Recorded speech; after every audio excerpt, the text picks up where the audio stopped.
Fatal car accidents have been occurring lately in Middle Tennessee due to riders not following safety precautions. On Thursday, an elderly man was flown to Vanderbilt University Medical Center after being injured in an early morning crash.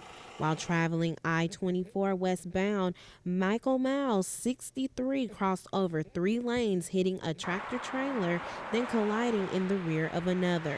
According to a preliminary accident report, Miles was not wearing his seatbelt and was the only driver injured. One driver expects people to put their seatbelts on once getting in the car. The first thing I do is put my seatbelt on And why is that? because I want to be safe when I'm on the road. Another person believes it's unnecessary. I don't wear a seatbelt at all. I don't feel the need to wear one while I drive. Okay, but do you think it's important? I mean, it is important, but I mean, if you consider yourself a safe driver, then you don't feel the need to wear one at all.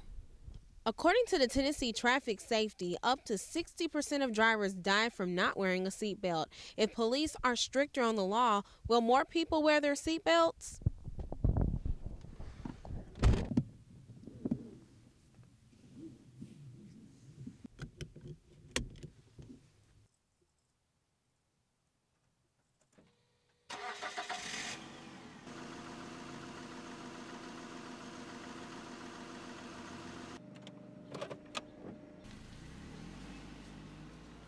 The clicker to ticket law in Tennessee is very good.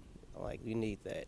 And I think it's good that cops find people that don't put their seatbelts on, because if you don't wear a seatbelt, 9 times out of 10, if you get in a wreck, you're going to be ejected from the car. If drivers are caught not wearing a seatbelt, police will fine you or it may cost you your life. Just remember, any plans on hitting the road, please buckle up first. Reporting from Nashville for News 3, I'm Jasmine Wright.